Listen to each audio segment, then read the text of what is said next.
नमस्कार। आज हम देख रहे हैं भारत के शेयर बाजार में वो कौन से स्टॉक्स हैं जिनमें इस हफ्ते सबसे ज्यादा हलचल रही। हम्म। हमारे पास जो जानकारी है वो ट्रेडिंग वॉल्यूम, कीमतों में उतार चढ़ाव और बाजार की दिलचस्पी इन सब पर आधारित है। बिल्कुल। तो हमारा मकसद है इन स्रोतों को थोड़ा खंगालना, समझना कि कौन से शेयर ट्रेंड में है, क्यों है, और हाँ, निवेशकों के लिए क्या खास बातें हैं, जोखिम वगैरह। चलिए शुरू करते हैं फिर। बिल्कुल, ये देखना दिलचस्प होगा कि अलग-अलग सेक्टर्स में जैसे ऊर्जा, वित्त, धातु, इनमें क्या चल रहा है, क्योंकि ये रुझान निवेशकों की रणनीति पर असर डाल सकते हैं। तो थोड़ा बारीकी से समझना जरूरी है। हाँ, सही कहा। तो शुरुआत ऊर्जा और रिफाइनिंग क्षेत्र से करते हैं। यहाँ Reliance industries, Indian oil corporation यानी आईओसी और चेन्नई पेट्रोलियम, ये इस हफ्ते काफी चर्चा में रहे। रिलायंस का टर्नओवर तो बहुत ही ज्यादा था, करीब 1.53 ट्रिलियन, हाँ, बहुत ज्यादा। और ये लगातार अपने 200 दिन के मूविंग एवरेज से ऊपर बना हुआ है।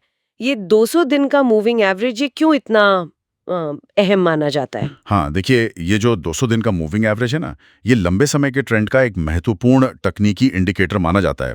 इसके ऊपर लगातार बने रहना अक्सर शेयर में मजबूती दिखाता है, निवेशकों का भरोसा कह सकते हैं, खासकर जब बाजार थोड़ा अनिश्चित हो। अच्छा। और रिलायंस के अलावा आपने जैसे कहा आईओसी और चेन्नई पेट्रोलियम, इनमें भी जबरदस्त ट्रेडिंग वॉल्यूम देखा गया। आईओसी में करीब 22 मिलियन और चेन्नई पेट्रो में लगभग 19.8 मिलियन शेयर, काफी वॉल्यूम है ये। हाँ, काफी ज्यादा। तो इन दोनों के ट्रेंड करने के पीछे क्या खास वजह रही? आईओसी का क्या सीन है? देखिए, आईओसी के लिए कच्चे तेल की कीमतें और सरकारी नीतियां ये हमेशा से ही अहम रही हैं। और हाँ, साथ ही ये डिविडेंड के लिहाज से भी निवेशकों को थोड़ा आकर्षित करता है। अच्छा, डिविडेंड भी। और चेन्नई पेट्रोलियम, उसमें तो अच्छी बढ़त दिखी, करीब 8.3%। हाँ, चेन्नई पेट्रो में अच्छी तेजी थी। इसकी मुख्य वजह शायद रिफाइनरी मार्जिन में सुधार हो सकता है। तो मतलब ये हुआ कि इन ऊर्जा स्टॉक्स में जो तेजी है, उसका कारण मोटे तौर पर या तो स्थिर या बढ़ती कच्ची तेल की कीमतें और बेहतर रिफाइनरी मार्जिन है। हाँ, काफी हद तक यही लगता है। लेकिन फिर इसमें जोखिम कहाँ छुपे हैं? क्या ये सिर्फ बाहरी फैक्टर्स पर ही निर्भर है? बिल्कुल सही। जोखिम तो है ही। जैसे रिलायंस की बात करें तो वैश्विक ऊर्जा बाजार की अस्थिरता, मतलब कीमतों का ऊपर नीचे होना, वो एक बड़ा जोखिम है। आईओसी पर कच्चे तेल के उतार चढ़ाव और सरकारी सब्सिडी नीतियों का सीधा असर पड़ता है, वो एक अलग तरह का रिस्क है। सही। और चेन्नई पेट्रोलियम के लिए रिफाइनिंग मार्जिन का चक्रीय होना, मतलब उनका घटते बढ़ते रहना, और जीआरएम एक्सपोजर। जीआरएम मतलब ग्रॉस रिफाइनिंग मार्जिन। हाँ, ग्रॉस रिफाइनिंग मार्जिन, जो उनकी कमाई का एक मुख्य जरिया है। तो ये प्रमुख जोखिम है। और हाँ, ये बात गौर करने वाली है कि ये सभी कंपनियां बाहरी और वैश्विक कारकों पर काफी हद तक निर्भर हैं। तो ऊर्जा क्षेत्र में मतलब बाहरी कारकों का काफी असर दिख रहा है। अब थोड़ा देखते हैं कि घरेलू खपत पर ज्यादा निर्भर जो वित्तीय क्षेत्र है, उसमें क्या तस्वीर बन रही है, खासकर बजाज फाइनेंस के साथ। यहाँ भी काफी वॉल्यूम देखने को मिला, सुना है, और शेयर 925 रुपए के आसपास ट्रेड कर रहा था। हाँ, बजाज फाइनेंस, ये एक प्रमुख गैर बैंकिंग वित्तीय कंपनी है, मतलब एनबीएफसी। इसमें भी काफी मजबूत ट्रेडिंग गतिविधि देखी गई। इसका मुख्य कारण शायद कंज्यूमर लोन्स में अच्छी रफ्तार और हाल ही में जो डिविडेंड घोषित हुआ वो हो सकता है। अच्छा। ये भारत की जो बढ़ती खपत की कहानी है ना, उसका एक अहम हिस्सा है। लेकिन एनबीएफसी सेक्टर पर तो रेगुलेटरी नजर भी काफी रहती है ना? क्या बजाज फाइनेंस के लिए कोई चिंता की बात है? निश्चित रूप से। बजाज फाइनेंस जैसी बड़ी एनबीएफसीज जो हैं, वो क्रेडिट लागत यानी लोन देने की कॉस्ट में बढ़ोतरी और नियामक ये सख्ती, मतलब आरबीआई के नियम वगैरह? हाँ, रिजर्व बैंक के नियमों में बदलाव, इनके प्रति काफी संवेदनशील होती हैं।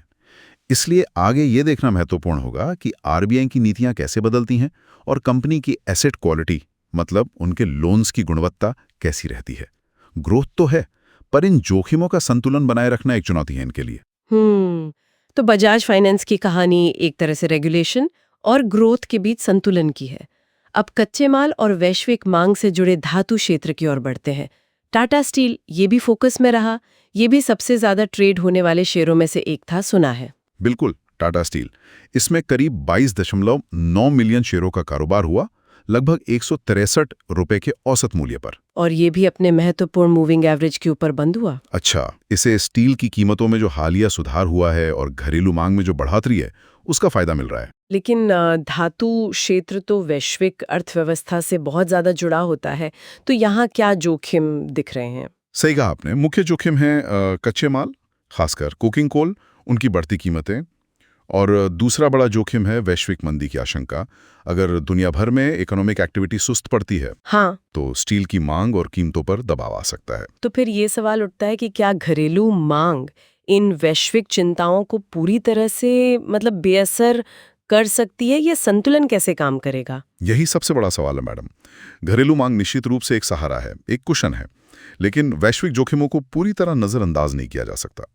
ये देखना होगा कि कंपनी अपनी लागत को कैसे कंट्रोल करती है और वैश्विक बनाम घरेलू बाजार में संतुलन कैसे साधती है। ये धातु क्षेत्र की जो चक्रीय प्रकृति है ना, उसको भी दिखाता है। कि ऊर्जा, वित्त और धातु इन क्षेत्रों में काफी एक्शन रहा। हर क्षेत्र के अपने विशिष्ट कारण और अपने जोखिम थे।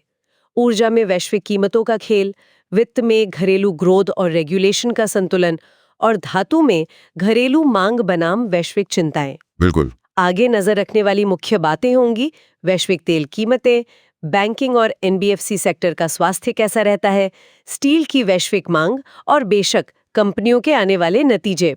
खासकर आईओसी और रिलायंस से जुड़े अपडेट्स अहम होंगे। हाँ, नतीजों पर नजर रहेगी। और इन अलग अलग सेक्टर के रुझानों को देखते हुए एक विचारणीय प्रश्न ये उभरता है कि निवेशकों का ध्यान फिलहाल चक्रीय सुधार यानी साइक्लिकल रिकवरी और संरचनात्मक विकास स्ट्रक्चरल ग्रोथ के बीच कैसे बटा हुआ है। दिलचस्प सवाल है। और भविष्य में ये संतुलन किस दिशा में जा सकता है, ये आगे देखने वाली एक दिलचस्प बात होगी।